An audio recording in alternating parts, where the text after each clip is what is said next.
Thoughts from the brink of collapse. This is from a paper, How We Could Survive in a Post-Collapse World by Stephanie Rost.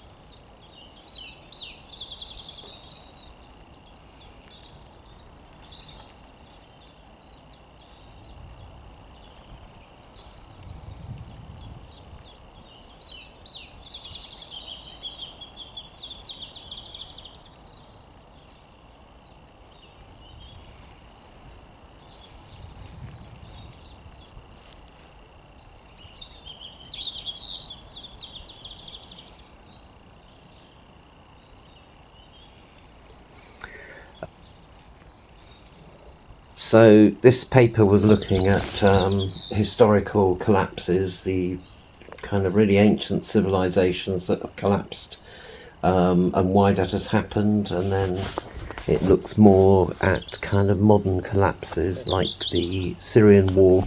So this is, I'm quoting here, across these historical examples, common survival strategies emerge. The formation of local communities and reliance on social networks provided resilience when centralized systems failed.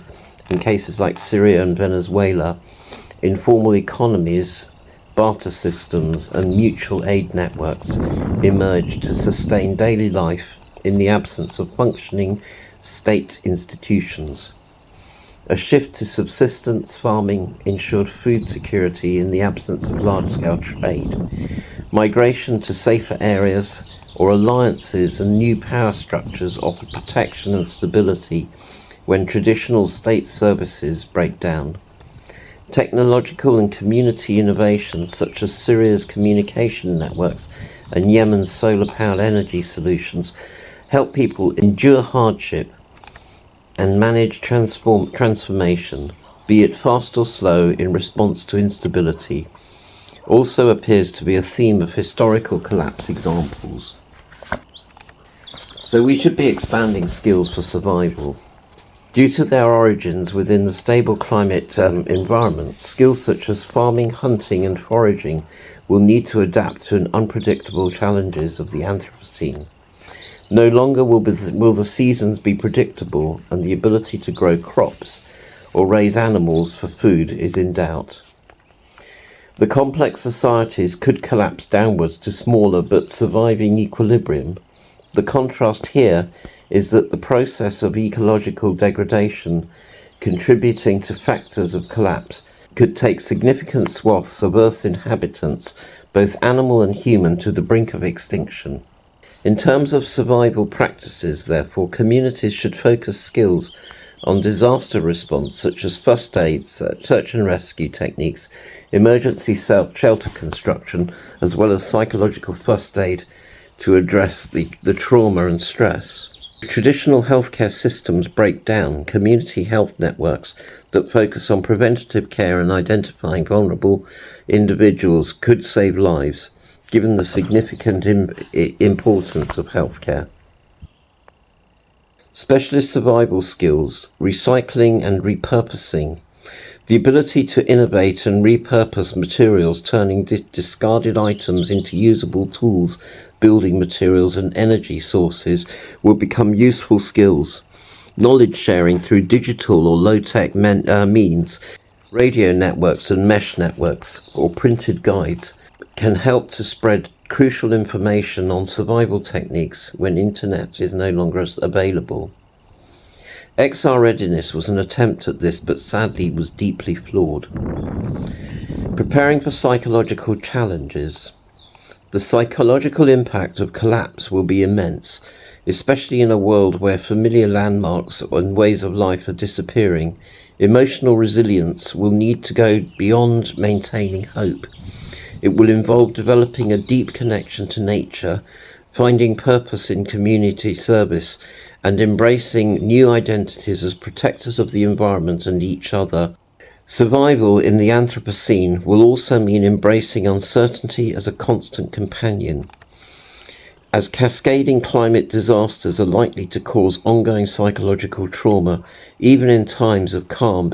Mindfulness and stress management techniques like gardening and deep connection to nature can help individuals and groups stay present and focused, and is deemed a key feature of climate adaptation. Developing a mindset that can move through the ecological grief process towards acceptance quickly in order to move to an activated state may perhaps be the most essential skill for navigating a world where environmental shocks can arrive with little warning.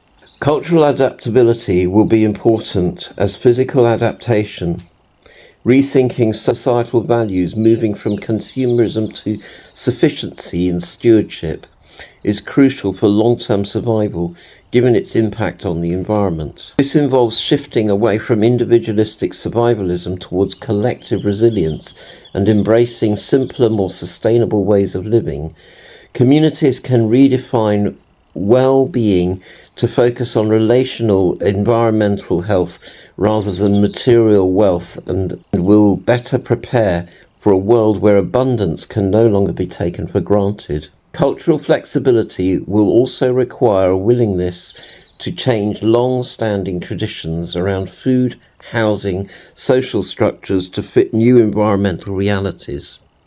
A post-collapse world will be a world of extremes, extreme cold, heat waves, and at times deadly heat waves. Is Throughtopia and transformative adaptation useful for collapse? Well, that depends on who you ask. Some writers include survival skills and some reject it.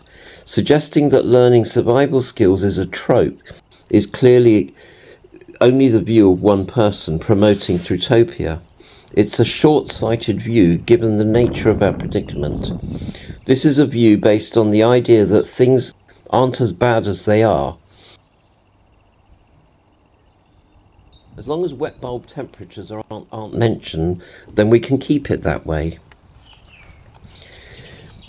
The prospect of a post-collapse world is daunting and fraught with unprecedented challenges. Unlike past eras of societal decline, we are facing a climate crisis of a scale and speed that humanity has never before encountered. This reality demands a new approach to survival, one that acknowledges the enormity of the crisis while seeking to adapt in innovative ways. While history offers examples of societies that have weathered existential threats through adaptability and community strength, the challenges today are global in scale and scope. The more modern examples illustrate the attempt at survival that are attempted even within a more globally integrated system, where we can more visibly witness multifaceted nature of collapse. Climate change exacerbates these existing vulnerabilities, and any recovery or transformation will be taking place amid the deteriorating climatic conditions. It is crucial to acknowledge that the concept of collapse is not universal. Its manifestations and implications vary across cultures and geopolitical contexts. In particular, the dominant narratives of collapse often reflect a Eurocentric perspective rooted in assumptions about the stability of state-managed infrastructure, many of which are shaped by colonial histories. In numerous regions across the food, water and security, sanitation and healthcare has never been given or guaranteed as a right. Collapse itself has also been a feature of social imaginaries for centuries, framing it as a social construction rather than a discrete event. Recognizing this disparity is essential when considering the development of universally applicable adaptations, ensuring that any proposed solutions reflect the diverse realities of global populations and what collapse means in the context of climate change.